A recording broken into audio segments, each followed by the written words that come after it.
Donc, bonjour à tous, merci aux organisateurs. Je suis très heureux d'être ici dans un panel assez diversifié. Je trouve que c'est assez stimulant de voir des acteurs issus comme ça d'un très large spectre de disciplines et de milieux. Donc oui, moi je suis sociologue et politiste. Quelques mots peut-être pour vous dire d'où je parle. Je suis sociologue et politiste. J'ai réalisé une thèse il y a quelques années sur l'engagement des jeunes issus de l'immigration dans les armées françaises. Et progressivement, je me suis détourné ou j'ai bifurqué vers l'engagement dans la violence terroriste. Parce que paradoxalement, de manière assez contre-intuitive, j'avais identifié des points communs dans des formes d'engagement militaire et des formes d'engagement dans le terrorisme. En fait, ça peut paraître assez bizarre, mais il y a des profils psychologiques, psychosociologiques qui peuvent parfois se ressembler. Et si on regarde le nombre de jeunes djihadistes qui ont tenté, au cours de leur trajectoire sociale, d'intégrer les armées françaises, qui est très important, plusieurs dizaines selon mes statistiques, on se rend compte qu'il y a un truc à creuser à ce niveau-là. Et puis l'armée est aussi une institution qui transforme les individus, physiquement, psychologiquement, au niveau cognitif, etc. Donc il y a aussi un enjeu de transformation qui peut être intéressant. Et puis par la suite, j'ai bifurqué vers l'engagement djihadiste. J'ai été recruté par la chaire de criminologie du CNAM à Paris, sur un poste spécial créé en urgence par l'État français pour former les acteurs professionnels sur ces enjeux. Il y avait après 2015, il y avait bien sûr une demande énorme de formation. Et j'ai donc quitté mes activités de consultant pour devenir maître de conférence. Et actuellement, je suis détaché au ministère des Armées. J'ai essentiellement travaillé sur des populations de djihadistes à travers des visites en prison, notamment des dispositifs appelés PPRV, c'est des programmes spécifiques mis en place avec les détenus, des ateliers d'écriture, des séminaires, des petites conférences, des débats, etc. Ça a donné lieu à un livre que je peux faire circuler si vous le souhaitez. Et aujourd'hui, je m'intéresse de plus en plus à l'ultra-droite. Pourquoi ? Parce que c'est un phénomène qui est relativement inexploré. En tout cas, dans ces versions, l'ultra-droite est assez inexplorée. Bon, l'extrême droite, on a beaucoup de choses sur la sociologie électorale, qui vote pour l'extrême droite, les mutations, je dirais, idéologiques de l'extrême droite. On a une bonne cartographie. Par contre, quand on travaille sur les trajectoires de militants d'ultra-droite, c'est-à-dire que, là je parle vraiment des militants qui font usage de la violence, là on est sur un terrain quand même relativement inexploré. Et il me semble intéressant d'étudier cette idéologie parce qu'en fait elle développe beaucoup de points communs avec le djihadisme. C'est presque, il y a un effet un peu, je dirais, symétrique. Les djihadistes vont pointer l'islamophobie, l'ultra-droite va pointer l'islamisation. Il y a aussi tout un imaginaire un peu qui se ressemble, que je vais développer. Concrètement, le terrain, c'est quoi ? C'est des visites en prison. Je sensibilise pas mal d'acteurs au niveau de la population des professionnels de la pénitentiaire. Ce qu'on appelle notamment les SPIP. Alors les SPIP, c'est des éducateurs, des psys qui travaillent en prison. Et par ce biais-là, j'ai pu intégrer certaines prisons, participer à des programmes PPRV, et puis rencontrer des SPIP qui gèrent des détenus. Et notamment un qui gère un détenu qui s'appelle... alors je vais changer je vois qu'on a enregistré, donc je vais changer peut-être son prénom. On va l'appeler Nolan, qui a monté un groupe terroriste il y a quelques années, d'ultra-droite, et qui voulait attaquer 40 mosquées. Donc il avait réussi à mettre en place un réseau à l'échelle nationale, un réseau très, très dense, avec des armes, il avait trouvé de l'argent, il avait monté tout un truc assez élaboré, assez sophistiqué. Et puis il a été capté avant le passage à l'action, je vais revenir sur sa trajectoire. Et il a été condamné à 9 ans de prison. Donc j'ai été le voir plusieurs fois, une dizaine de fois en prison. Et je me base là-dessus pour essayer de reconstituer sa trajectoire sociale. Pour les djihadistes, j'avais pas mal de profils différents, parce que j'avais travaillé depuis 7-8 ans dessus, donc j'avais quand même pas mal de cas, on va dire. Et je vous ai choisi un cas parmi d'autres. Donc ces deux trajectoires. Donc ce que je vais essayer de démontrer à travers cette présentation, c'est comment des individus, le plus souvent ordinaires, en viennent à changer leurs repères normatifs jusqu'à adopter l'usage de la violence au nom d'une idéologie. Ma présentation va mettre l'accent sur 3 points. D'une part, la dimension graduelle, incrémentielle du phénomène. On ne devient pas terroriste du jour au lendemain. C'est toujours un processus en étapes, en escalier, vous pouvez l'appeler comme vous voulez, il y a plein de manières de le définir. Mais en tout cas, c'est jamais du jour au lendemain qu'on devient, je dirais, terroriste. Le deuxième aspect, c'est la dimension émotionnelle. La dimension émotionnelle est centrale et elle tend un peu à être peut-être, elle gagnerait à être développée, cette dimension émotionnelle, comment les émotions formatent les trajectoires. Et puis la troisième dimension, c'est la dimension numérique. C'est le rôle d'Internet. Dans ces deux profils, je vais présenter leur trajectoire à travers une approche séquentielle, axée autour de 5 émotions, qui sont l'humiliation, l'émulation, l'exaltation, l'indignation et enfin la vengeance. Le premier profil, donc djihadiste, on va l'appeler Steve, d'origine franco-haïtienne, issu de banlieue parisienne, qui fréquente avec la petite délinquance, qui a intériorisé, comme beaucoup de jeunes issus des quartiers populaires, son stigmate quelque part. Donc il sent qu'il est perçu comme un citoyen de seconde zone. Il vit le racisme ordinaire, je dirais, que vivent beaucoup de jeunes, ce sentiment de relégation qui est intériorisé très tôt, dès l'enfance.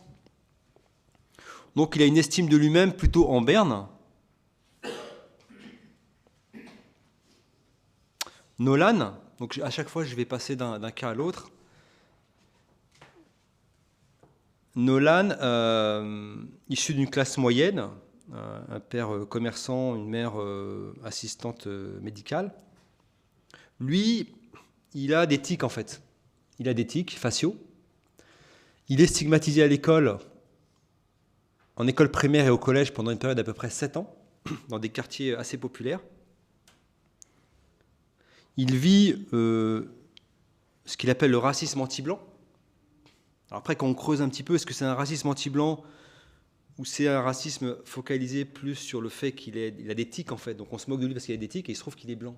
Donc ça aussi, il faut voir si on rencontre des blancs qui ont le même ethos de quartier, eux ne sont pas stigmatisés. Donc lui, il voit ça comme un racisme anti-blanc, mais on peut se poser la question de savoir si c'est pas d'abord ces tics qui le mettent à l'écart et sa couleur de peau vient accentuer encore plus le phénomène de stigmatisation. Donc dans les deux cas, on a des individus qui sont dans une mésestime d'eux-mêmes, voire une haine de soi, et qui sont dans une quête un petit peu identitaire, une quête d'idéal. Et là, je vais passer à la rencontre qui va déboucher sur l'émulation. Chez Steve, qui se convertit à l'islam à 16 ans, il rencontre un groupe de salafistes dans une mosquée. Une mosquée. Non, mais c'est à force d'aller en prison, je suis. Une mosquée de la Seine-Saint-Denis, et là, il rencontre un groupe très chaleureux qui lui apporte une forme de stabilité, une estime de lui-même, et un groupe dans lequel les liens entre les individus, lui permettent de se valoriser socialement, parce qu'il n'est plus un petit délinquant d'origine haïtienne, entre guillemets, il est un bon musulman qui doit mener des bonnes actions, et donc il trouve là une fraternité. Chez Nolan, il y a une recherche, lui, qui est beaucoup plus axée sur Internet. Personne ne lui parle à l'école, enfin très peu de gens, il a un réseau de sociabilité très, très limité, je dirais, à l'école.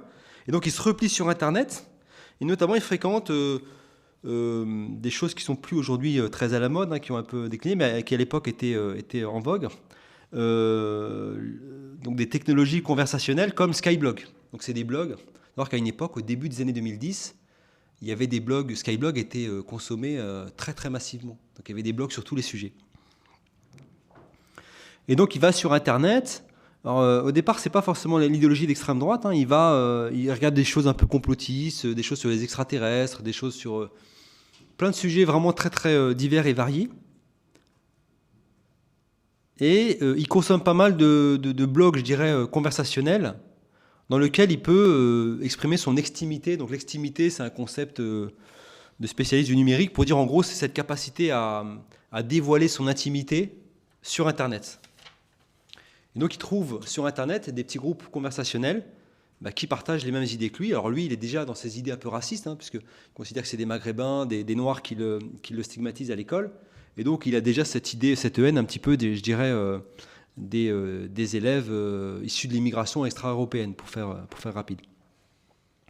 Donc là, progressivement, les deux individus rentrent dans un processus d'émulation. C'est-à-dire qu'ils rencontrent des groupes dans lesquels les liens sont chaleureux, des groupes aussi qui se présentent comme des purs. Donc les salafistes se définissent un peu comme les vrais musulmans, les véridiques, les authentiques, ceux qui vont aller au paradis, parce qu'ils suivent les premiers musulmans dans leur pratique, leur praxis, leur orthopraxie. Et progressivement, on voit là une forme d'insularité cognitive, une bulle cognitive, parce que finalement, il finit par côtoyer que les individus qui lui ressemblent. Donc Steve, c'est les salafistes. C'est des groupes aussi qui, par leur style de vie, sont très communautaires, faut bien aussi le dire.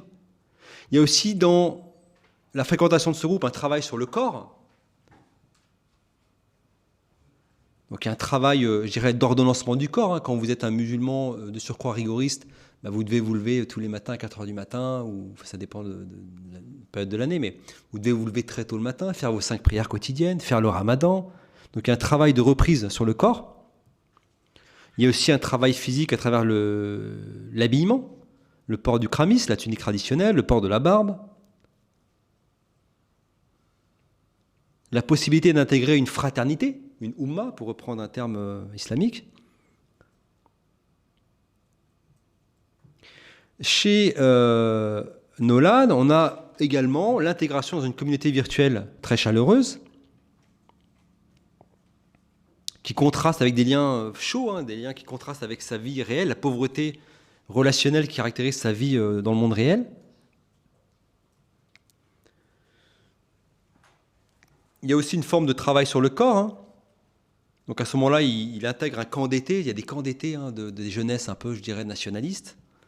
Donc des camps où on fait du sport avec la philosophie d'un corps sain dans un esprit sain. C'est aussi un travail sur le corps par rapport à la coupe de cheveux, le style vestimentaire. Il y a des marques identifiées d'ultra-droite, Fred Perry, Harrington, Lonsal. Tout ça, c'est des marques de vêtements qui permettent aux individus de se distinguer, qui se reconnaissent. Il y a des marques de vêtements associées à des idéologies. Donc dans les deux cas, que ce soit chez Steve ou chez Nolan, on a une forme de renaissance et une forme, je dirais, de valorisation narcissique aussi, qui est importante. Et puis ce phénomène, il devient de plus en plus fort, de plus en plus intense, et on passe à la phase exaltation. Et du point de vue numérique, ça se fonde également sur un enfermement numérique, un enfermement algorithmique. Il faut savoir qu'Internet, aujourd'hui, comme vous le savez, vous propose... on a tous un Internet qui est individualisé, c'est-à-dire que quand vous allez sur Internet vous propose ce que vous avez l'habitude de consommer. Donc il y a un effet comme ça de spirale, d'intensification. Donc si vous avez l'habitude d'aller sur des sites nationalistes ou des sites salafistes, Internet va spontanément vous proposer de consommer des sites salafistes. Et donc il y a une espèce de biais cognitif qui progressivement se met en place. C'est quelque chose qui... une espèce d'enfermement cognitif assez insidieux, mais bien réel. Cette exaltation, donc chez Steve, ça passe par une fréquentation de sites salafistes, et ça passe aussi par, dans la vie réelle, par des apprentissages, notamment il apprend la langue arabe, donc il va à l'université, il apprend la langue arabe, et puis progressivement, il souhaite partir au Caire, en Égypte, pour parfaire son apprentissage religieux, linguistique, dans des madrasas, donc dans des écoles assez traditionnelles, pas à l'université, dans des écoles assez traditionnelles, et dans lequel il rencontre plein d'étrangers, et notamment des Tchétchènes, qui sont là-bas aussi pour faire un apprentissage religieux.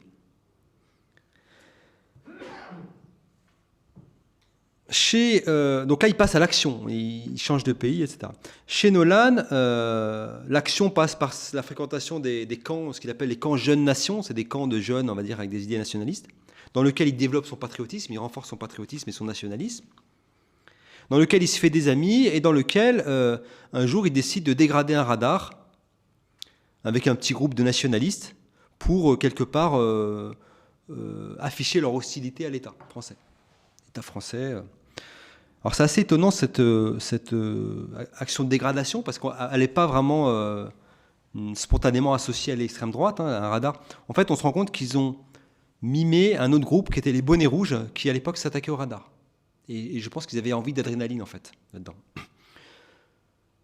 Et donc ils dégradent ce radar. La plupart des membres du groupe, du collectif, sont arrêtés et sont échaudés. Ils arrêtent en fait leur activité transactive, mais pas lui. Lui, visiblement, ça a créé une espèce de sensation d'adrénaline. Et certains chercheurs montrent que cette adrénaline, elle est addictive. Il y a des individus qui, lorsqu'ils commencent à goûter à cette adrénaline, vont avoir tendance un petit peu à rechercher par la suite cette adrénaline. Donc il y a une espèce de spirale là-dedans. Donc la transgression génère de l'adrénaline. L'adrénaline va vous pousser à transgresser. Et en fait, il y a une espèce d'effet, un cercle vicieux quelque part. Et dans les deux cas, donc, on a des jeunes qui désormais sont dans une forme de restauration narcissique. Et comme je le disais dans mon livre sur les djihadistes, pour les djihadistes, j'avais résumé en une phrase en disant « Par une opération quasi magique, l'engagement djihadiste les fait passer subitement du statut de sans grade et de loser de la justice des hommes, du statut de loser victime de la justice des hommes, au statut de soldat de la justice divine. » Donc il y avait quelque chose d'extrêmement puissant d'un point de vue narcissique. Puisqu'en gros, vous quittez la lie de la société, la lie LIE, hein, vous êtes tout en bas de la société, vous n'êtes rien. Vous êtes issu de l'immigration, vous êtes issu d'un quartier populaire, vous avez échoué socialement, scolairement, amoureusement, votre famille est dysfonctionnelle, donc vous êtes vraiment... Et subitement, on vous demande d'être un combattant de Dieu, d'être un djihadiste, et donc d'atteindre l'aristocratie des croyants. C'est comme ça que se voient les djihadistes, ils se voient comme une sorte d'aristocratie, donc une élite. Donc c'est très puissant d'un point de vue narcissique. Et bien on a un petit peu la même chose, donc on a ça chez Steve, mais on a aussi un petit peu la même chose chez Nolan, qui passe du statut de loser et de dernier de la classe, quelque part, hein, celui que tout le monde stigmatise, et bien il se rend compte que sur Internet, il rencontre une fraternité, donc ça lui fait du bien, et il se rend compte également qu'il a un don, en tout cas une très grande faculté à fédérer des militants sur Internet. Il est capable d'aller sur Internet et en quelques heures, de trouver des Lillois, des Marseillais, des gens de Perpignan, des gens de Brest, qui vont adhérer à son projet et qui sont capables de lui dire « écoute, moi je viens avec toi », etc. Il a une capacité, en fait il a un charisme dans le monde virtuel qui est aux antipodes de ce qu'il est dans le monde réel en fait. Et ça on sent que ça le stimule, et même quand je lui en parle en prison, il éprouve presque du plaisir quand je lui parle de cette période. Il me dit oui, j'étais capable de fédérer des gens partout, j'avais des centaines de contacts en France, j'étais invité à l'étranger, parfois par des groupes en Suisse, par des groupes nationalistes qui voulaient savoir comment je fais pour fédérer autant de personnes sur Internet. Et on sent que c'est très, très... il éprouve du plaisir à ça. Et puis là-dedans, il y a aussi toute une dimension, donc je passe les détails, mais il commence à créer des groupuscules, hein, notamment un groupuscule, le MPNA, donc Mouvement Populaire Nouvelle Aurore, il va s'inspirer du groupe Aube Dorée, du groupe grec Aube Dorée pour monter ce groupe. Et puis dans les deux cas, c'est intéressant que ce soit chez les djihadistes et l'ultra-droite, c'est un imaginaire axé autour de l'héroïsation. Alors chez l'ultra-droite, c'est beaucoup dans ce groupe, hein, qui s'appelle OS, c'est beaucoup l'imaginaire des croisades, des chevaliers, des templiers. Certains vont se tatouer Deus Vult, c'est une expression qui signifie Dieu le veut. Et chez les djihadistes, il y a aussi cette idée de chevalier, de forces spéciales aussi, c'est intéressant, c'est-à-dire qu'ils finissent souvent face aux forces spéciales du RAID et du GIGN, mais il y a aussi une forme d'admiration par rapport à ces groupes. Ils admirent aussi ces groupes, parce que c'est la virilité, c'est l'honneur, c'est le courage. On pourrait ajouter les samouraïs, toutes les figures, je dirais, héroïques. Donc à la fois une dimension héroïque, une dimension sacrificielle aussi. Anders Breivik, il revient très très souvent aussi dans la rhétorique de l'ultra-droite. Breivik, pour ceux qui ne se rappellent pas, c'est un tueur norvégien qui a tué 80 étudiants issus de la mouvance des jeunesses socialistes, je dirais, norvégiennes, et qui donc a été condamné par la suite. Et Andrés Breivik, c'est vraiment ça, c'est l'imaginaire du chevalier ou du viking blanc qui sauve l'Europe de l'invasion musulmane, immigrée, etc., etc. Donc dans cette phase d'exaltation, il y a une restauration narcissique évidente et la volonté d'accéder à une espèce de statut d'aristocrate quelque part. Ensuite, l'indignation. Enfin, l'indignation peut commencer avant. Hein. Il y a des djihadistes, ils vous expliquent que c'est l'indignation, le point de départ, c'est plutôt l'indignation. Donc je vois des images choquantes qui circulent sur Internet. On voit des populations de nos coreligionnaires en souffrance. Et donc, en tant que musulman, je me dois d'être solidaire par rapport à leur souffrance. Ma religion m'impose d'aider mes coreligionnaires. Mais en tout cas, ça accompagne, je dirais, le processus. Alors, chez Steve, c'est beaucoup les images d'Abu Ghraib, c'est l'Afghanistan, c'est la Palestine. Donc, c'est des vidéos qui circulent, hein, qu'on trouve très facilement en ligne et qui sont, comme je l'ai dit, alimentées par le processus d'enfermement algorithmique. Donc, vous regardez des vidéos, Internet vous en propose, donc il y a un effet de renforcement, une chambre d'écho. Chez Nolan, ça va être déjà des affaires, les affaires françaises. Alors, par exemple, il m'a cité l'affaire Jérôme Cahuzac, donc le Français qui trahit son pays en fait. C'est-à-dire que le ministre qui vous explique droit dans ses bottes qu'il n'a jamais eu de compte en Suisse, qu'il est honnête, etc. Et un jour, on se rend compte qu'il a un compte en Suisse, etc. Donc, il voue une haine à ce type de personnes qui, pour lui, saccagent la France. Et puis Breivik aussi. Il y a aussi donc là dans cette partie de l'indignation, on a souvent des chocs moraux, donc des vidéos choquantes qui vont générer une espèce de sensation de dégoût. Et puis pour Nolan, ça va surtout être le 13 novembre 2015. Là, alors c'est intéressant parce que il m'explique qu'avant le 13 novembre, son groupe était plutôt dans une phase de déclin, qu'il avait immobilisé de moins en moins, etc. Et le 13 novembre va agir comme une espèce de sursaut, en fait. Et donc là, il remobilise son groupe et il développe son réseau et vraiment, il met en place une logistique pour attaquer des mosquées, des cibles musulmanes, etc. Donc, avec le 13 novembre, se cristallise un désir de vengeance. Pas avec Charlie Hebdo, d'ailleurs. Charlie, pour lui, il explique que pour nous, c'était des gauchos, des journalistes, on s'en foutait. Par contre, le 13 novembre, c'est la France qu'on a attaquée. Et là, ça cristallise chez lui vraiment un désir de vengeance, avec la volonté de mettre en place une logistique, un réseau national de militants d'ultra-droite. Il fait un vrai travail, hein. Il va sur Internet, il rencontre les gens physiquement, il tâte, il essaie de voir si vraiment les acteurs sont capables de passer à l'action ou pas. Parce qu'il dit que c'est important de rencontrer physiquement les individus pour savoir si... Parce que sur Internet, on peut bien sûr avoir des postures.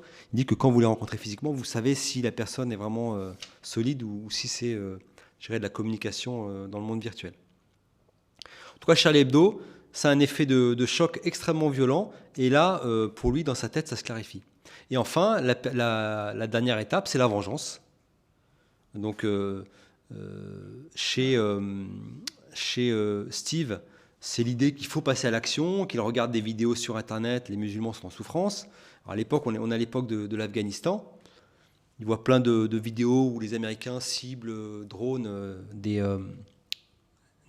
civils, notamment des populations civiles en Irak. En tout cas, pas forcément des populations civiles, mais dans des opérations dans lesquelles les civils sont des dommages collatéraux, on va dire.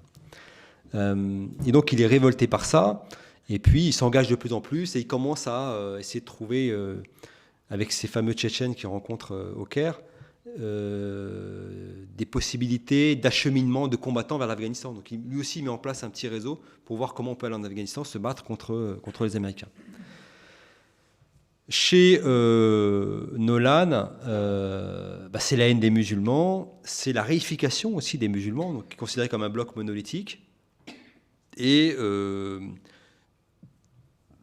je dirais la concrétisation des projets. D'un point de vue judiciaire, l'épilogue, c'est que Steve va être condamné en 2014 à 4 ans de prison pour participation, pour association de malfaiteurs en vue de commettre des actions terroristes.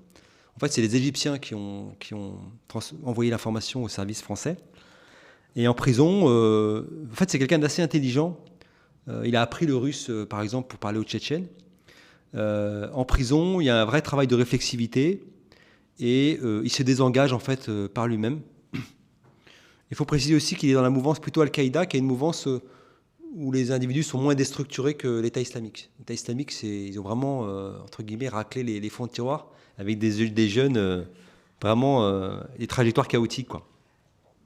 Là, on a affaire à un jeune qui est quand même plus construit, capable de tenir un discours politique, géopolitique, etc., etc.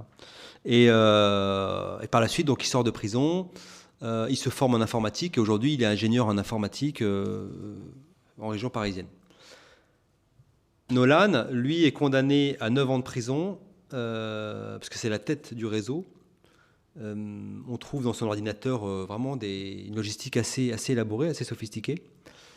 Et ce que j'ai pu en déduire lors de nos derniers échanges, c'est qu'il reste quand même radicalisé d'un point de vue cognitif. Je pense que la prison, comme beaucoup, même chez les djihadistes, la prison les calme dans le sens où ils se rendent compte que ça a un coût. Un coût, c'est OUT. L'engagement radical a un coût, parce que 5 ans de prison, 7 ans, 8 ans, c'est quand même lourd. Mais fondamentalement, il maintient ses idées.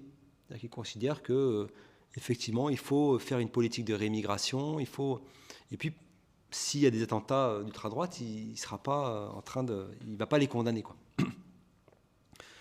Donc il n'y a plus la radicalisation comportementale, mais le cognitif demeure encore présent. Pour conclure, donc au-delà des singularités idéologiques, on observe, à mon sens, pas mal de dénominateurs communs entre l'engagement djihadiste et l'engagement d'ultra-droite. Un processus de transformation qui, par certains aspects, est comparable, avec une importance très grande des dimensions émotionnelles. Alors, j'ai parlé de l'humiliation, de l'émulation, de l'exaltation, l'indignation, la vengeance. Et puis, chacune de ces émotions est souvent connectée à des pratiques numériques. Donc, cette connexion entre les émotions et le numérique aussi, elle me semble un terrain de recherche assez prometteur. Parce qu'on se rend compte qu'avec les principes d'enfermement numérique, algorithmique, etc., on a des phénomènes de renforcement de cette spirale, en fait. Et notamment du renforcement de l'insularité cognitive des acteurs. Et donc un effet surgénérateur, je dirais, d'Internet. Pas déclencheur, parce qu'Internet, le jeune qui va bien dans sa vie, qui va sur Internet et qui se radicalise, c'est quand même assez peu probable. Sur le terrain, on ne le voit pas trop. Par contre, un jeune qui ne va pas bien et qui commence déjà un petit peu à se radicaliser et qui va sur Internet, là, Internet a une vraie capacité d'amplification. Et donc, prendre les émotions comme une composante importante, je dirais, des processus d'engagement dans la violence terroriste. Voilà, merci.